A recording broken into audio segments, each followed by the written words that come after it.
I'm standing behind the counter of my bookshop for the last time. It's December 14th, 2022.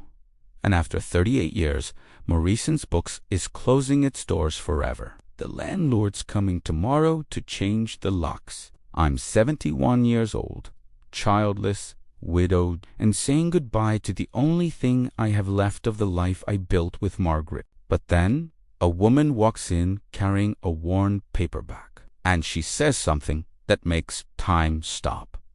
Mr. Morrison, do you remember the girl who used to read in the corner? Have you ever wondered what happened to someone you helped when they needed it most? Share your story in the comments below. It's 5:30 a.m. on a Wednesday morning in December, the kind of cold that settles into your bones and doesn't leave. I'm in Ashland, Oregon, a small college town tucked into the Cascade Mountains, the kind of place tourists pass through on their way to somewhere else. Shakespeare Festival in the summer, snow in the winter, and a main street lined with shops that used to matter before. Amazon and big box stores taught people to forget what community means. I've been awake since 3 o'clock, like I've been every morning for decades. Old booksellers keep strange hours. We're nocturnal creatures, most comfortable in the quiet before dawn when the world still believes in silence. I lay in bed in the apartment above the shop, the same apartment Margaret and I moved into in 1984. When we were young and foolish enough to believe we could make a living selling used books in a town of 20,000 people. The same bed where she died 5 years ago. Whispering about the smell of old paper and how books were better than children because they never disappointed you. I disagreed, but I didn't say so. Some arguments you let your dying wife win. I unlocked the front door of Morrison's Books, flipped this sign to open even though no one will come this early, and stand there for a moment looking at what we built. Floor-to-ceiling shelves, every wall, every available surface. 40,000 books organized by a system only Margaret and I ever understood. Fiction by color, non-fiction by mood, poetry by the weight of sadness. Customers used to complain. We'd just smile and say finding the right book should be a journey, not a transaction. There's a reading corner by the front window, a worn leather armchair we bought at an estate sale in 1987, a floor lamp with a stained glass shade that casts golden light, a small table always stacked with whatever we thought someone needed to read. That chair has held thousands of readers over the decades. Students escaping dorm rooms, elderly people escaping loneliness, children escaping parents who didn't understand them. The walls are covered with photographs. Margaret and me on opening day, both of us impossibly young, grinning in front of empty shelves. We'd fill over the next 4 decades. The Ashland High School Book Club, 1995, 12 teenage girls crammed into the shop after hours. The annual poetry reading we hosted every April for 30 years straight. Local authors, some famous, most not. All of them grateful for a place that believed words mattered. There's a photo of Margaret from 2015, 2 years before she got sick, standing on a ladder reaching for a book on the top shelf. Her gray hair pulled back, reading glasses hanging from a chain around her neck. She's laughing at something I said. I can't remember what. I'd give anything to remember what. Margaret died in 2017. Lung cancer. Never smoked a day in her life.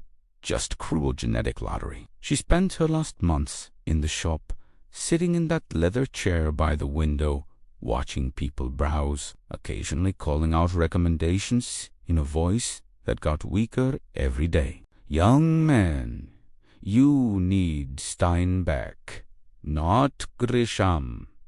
Madam, put down the self-help and try Mary Oliver. She died knowing what she was, and what she was a woman who believed books could save people. I tried to keep going. God knows I tried, but the world changed. People stopped buying physical books, or they bought them from corporations that could undercut my prices by 40%. The college kids still came, but they'd photograph the book spines and order them online while standing in my shop. By 2019, I was barely breaking even. By 2020, the pandemic hit and I was underwater. I took out loans I couldn't afford, maxed out credit cards, applied for grants designed for businesses the government thought mattered more than a small bookshop in Oregon. Some helped, most didn't. By 2021, I knew I was dying too, just slower than Margaret did. The landlord served eviction papers in September. I had 90 days. I spent those 90 days trying to find a buyer, someone who still believed in books, someone who understood what this place meant. Nobody did. Why would they? You can't compete with algorithms and overnight shipping. So eri, wiari, December 14th, 2022. The last day. Tomorrow, the landlord takes the keys and Morrison's Books becomes whatever chain store pays the most rent. Probably a dispensary. Everything becomes a dispensary eventually. I walk through the aisles, running my fingers along spines.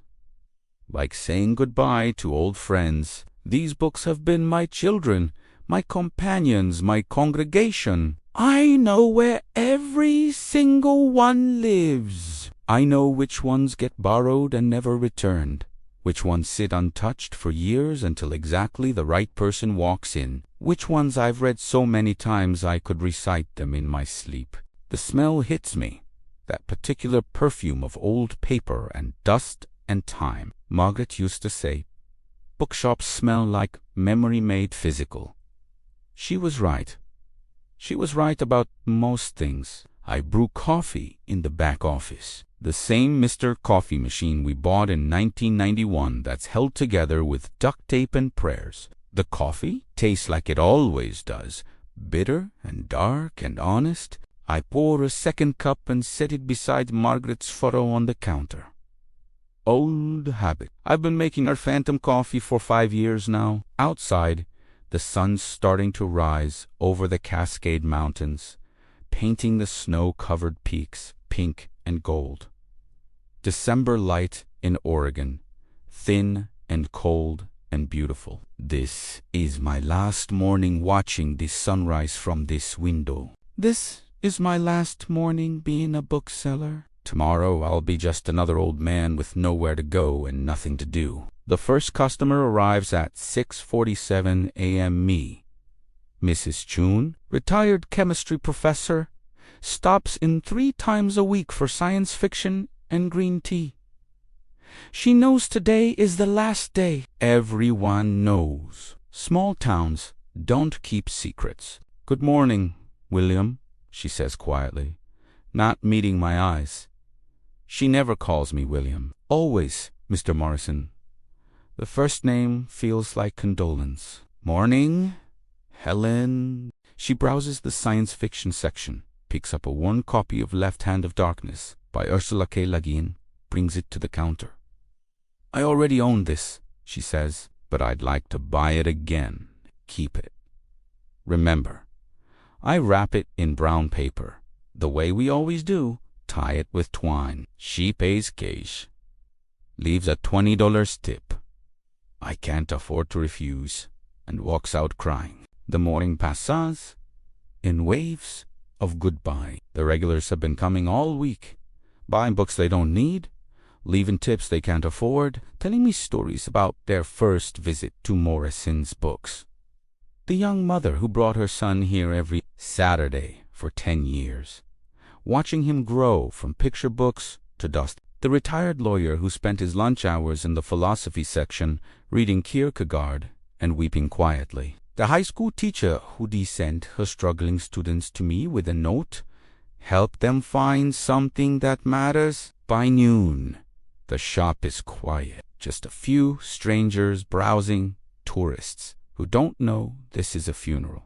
I am in the back office organizing receipts. ILL, never need, when I hear the bell above the door jingle. We're open. I call out, not looking up. Take your time. When I come back to the front, there's a woman standing by the reading corner, the leather chair, the lamp. She's maybe 35, dark hair pulled back, wearing an expensive coat that doesn't belong in Ashland. She's holding a book, a paperback so worn the cover is barely attached. She's crying. "Are you all right?" I ask, moving toward her. She looks up, wipes her eyes. "Mr. Morrison, do you remember me?" I study her face. Something familiar in the eyes, but I've seen thousands of faces over 38 years. Tens of thousands. They blur together like pages in a book you've read too many times. "I'm sorry," I say gently. "I don't." She nods, like she expected this. "I'm Sarah Kaplan. You probably wouldn't remember my name, but you might remember the girl who used to read in this chair every day after school. 1997 to 2001. The girl whose mother was dying. The girl you let stay past closing time because she had nowhere else to go. The world tilts. The girl with the bruised eyes who'd slip in every afternoon around 3:30, sit in that chair, and read until we closed at 9 o'clock.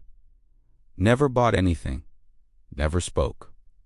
Just read. Margaret and I used to joke she was a ghost, a spirit who lived in books.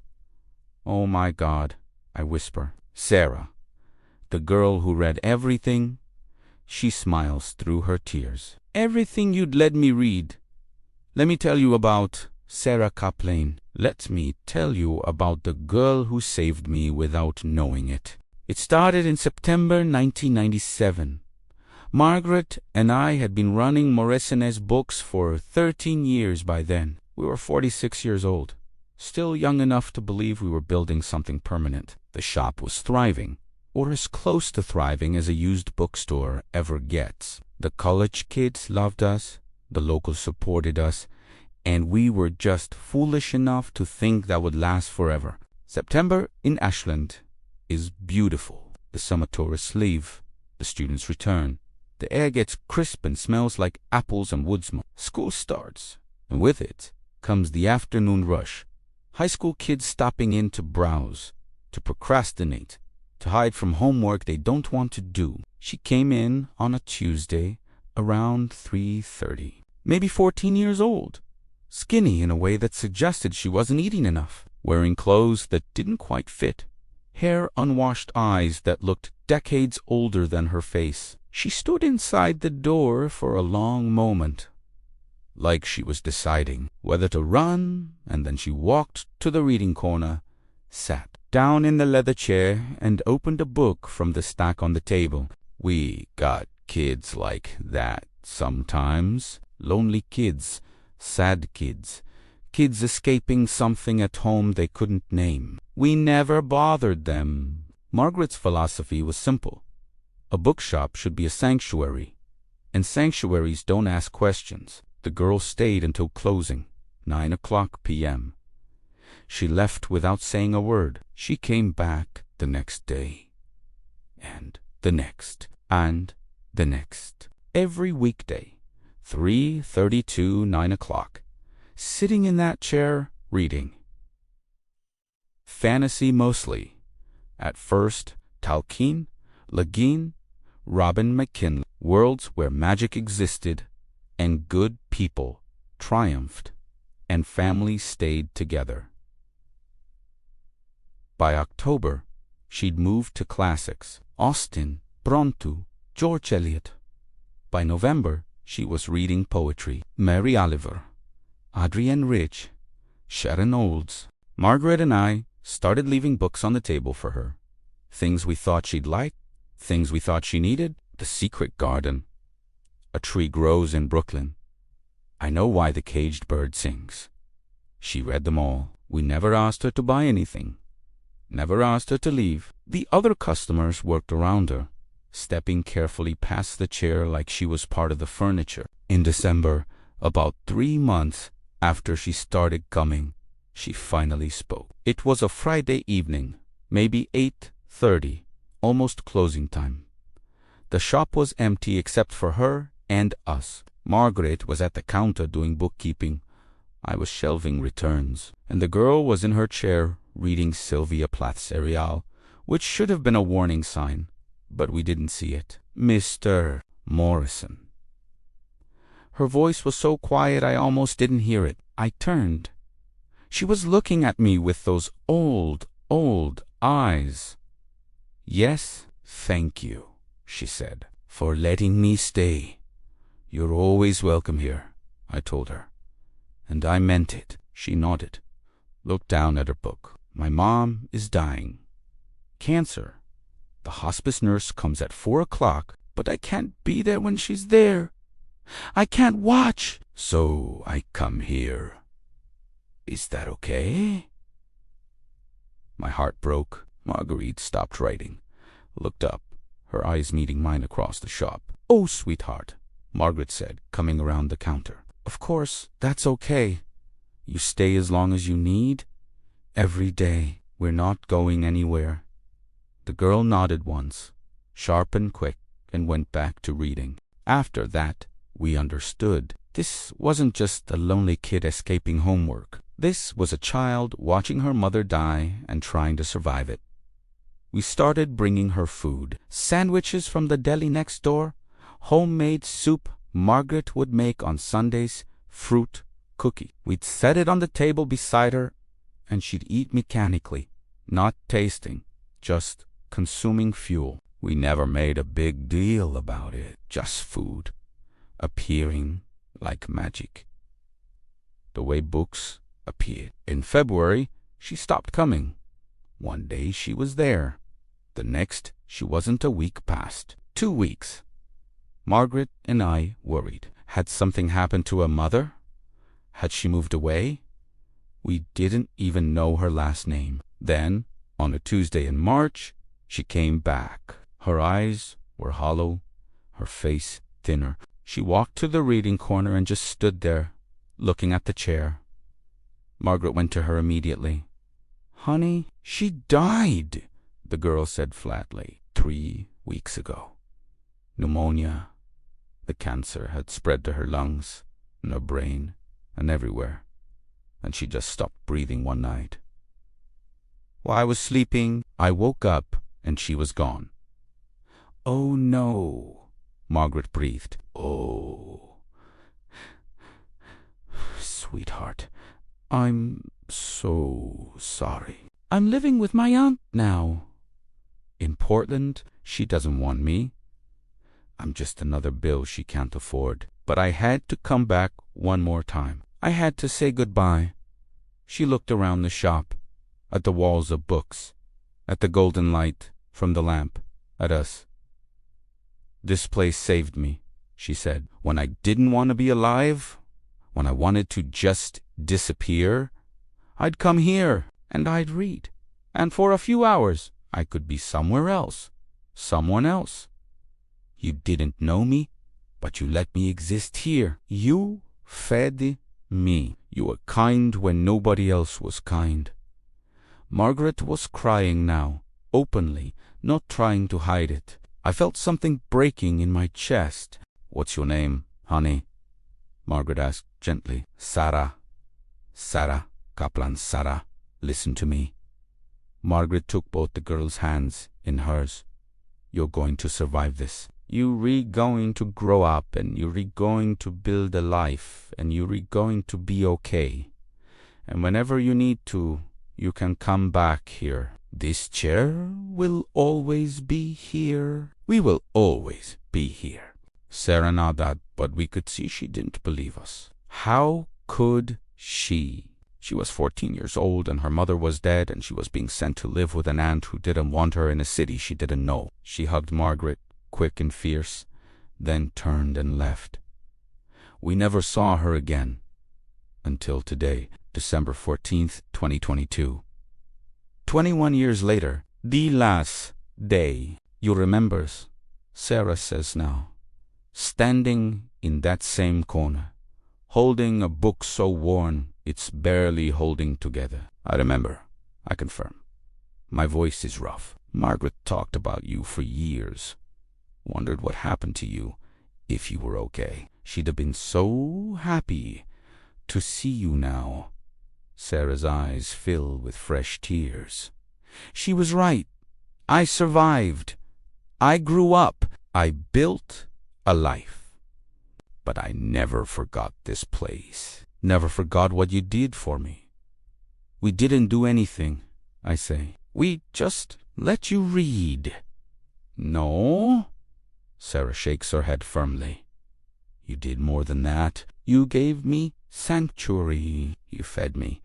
Not just food, but books, stories, proof that life could be beautiful even when it hurt. You didn't ask questions. You didn't judge. You just held space for a broken kid to exist. She holds up the worn paperback. This is A Tree Grows in Brooklyn. The copy you left on the table for me in November 1997. I took it with me when I moved to Portland. I've read it probably 50 times. It's falling apart, but I can't let it go because every time I open it, I am 14 years old and my mom is dying and I am sitting in that chair and I am not alone. I can't speak, can't breathe. I saw online that you're closing, she continues. I drove down from Seattle yesterday. I'm an editor now for a publishing house. I work with books every day because of you two, because you showed me that books matter, that they save people. Sarah, I'm not alone, she interrupts gently. There are 6 people outside in a van. I need you to meet them. She walks to the door, opens it, waves. 6 people climb out of a van parked on the street. They file into the shop, ranging in age from mid-20s to early 60s. They stand in a line in front of the counter, looking at me with expressions I can't read. A young man with glasses speaks first. Mr. Morrison, I'm James Choon. You might not remember me, but I used to come in here every Saturday when I was in college, 2008 to 2012.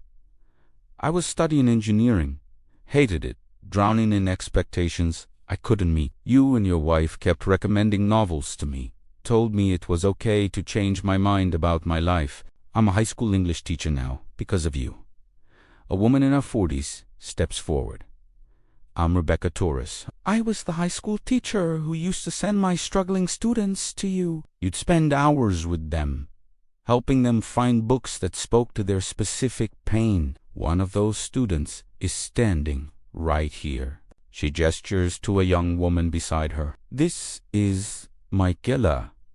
She's a librarian now. Michaela smiles shyly. You gave me the perks of being a wallflower when I was 15 and suicidal. You told me some books show us. We're not alone. You were right. An elderly man speaks next, his voice cracking. I'm George Winters. My wife died in 2014. I came in here every day for a year, sat in that chair, read everything you suggested. You'd make me coffee. You'd talk to me about books, about life, about loss. You never tried to fix me. You just let me grieve in your space. You saved my life. They keep going. One by one, stories piling up like books on a shelf. The young mother whose son learned to love reading here. The veteran who found solace in poetry after Iraq. The transgender kid you gave a space to exist before they had the language to explain who they were. 7 people, 7 stories, all of them saved by a bookshop, and the people who believed books mattered. Sarah speaks less. We found each other online, in a Facebook group about indie bookshops we loved. Someone mentioned Morrison's books was closing, and we all shared our stories, and we realized we couldn't let that happen. You created ripples, Sarah says quietly. You and Margaret, you threw kindness into the world, and it rippled out, touching people you never met, changing lives you'll never know about. This isn't charity, this is return. This is what happens when you love people through books. At midnight, after everyone leaves, I sit alone in the shop. The leather chair, the lamp, the woes of books. I poured 2 cups of coffee, set one beside Margaret's photo. We did it, Maggie, I whisper. We're staying. It's been 6 months since that December night. Morrison's Books is thriving in ways it never did before. Sarah and her group established a foundation, brought in grant writers, set up events and programming that keep the shop viable. We do author readings again, book clubs, writing workshops. The local schools partner with us. We've become what Margaret always dreamed. A true community center built around the belief that books save people. I hired a young manager, a woman in her 20s who loves books the way Margaret and I did. She handles the day-to-day operations while I do what I do best. Recommend books, talk to lonely people, make sure the reading corner always has exactly the right book waiting. Sarah visits every month, drives down from Seattle just to sit in that chair and read. Sometimes she brings other people, friends who need sanctuary, strangers who need proof that kindness exists. She's working on a book about bookshops that saved people's lives. Morrison's has its own chapter. The check for $100,000 that Sarah left in an envelope. After that first night sits framed on the wall beside Margaret's photo, not because we needed it, but because she insisted. For repairs, she said, for the future, for the next Sarah who walks in and needs saving. Every morning when I unlock the door and turn on the lights and brew coffee, I set a cup beside Margaret's photo and tell her about the previous day, the books we sold, the people we helped, the quiet miracles that happen when you give people space to exist. I'm 71 years old. I don't know how much longer I'll live, but I know Morrison's Books will outlive me now. It'll keep being a sanctuary for people who need one, a place where books wait patiently to save exactly the right person at exactly the right time. Margaret was right about everything. Books are better than children because they never disappoint you. Bookshops smell like memory made physical. And kindness, even the small kind, even the forgettable kind, never truly disappears. It just waits patient as a book on a shelf for the exact moment someone needs it to return. So let me ask you, what would you have done? Would you have let the sad kids stay past closing? Would you have fed this stranger, recommended the book, held space for the broken people, and if they came back decades later to save you, would you let them share your story in the comments? And if this touched you, if it reminded you that small acts of kindness echo across time, hit that subscribe button, because the world needs more stories like this. Stories that prove we're all just books waiting to be read. All of us hoping someone will turn the page and see something worth saving.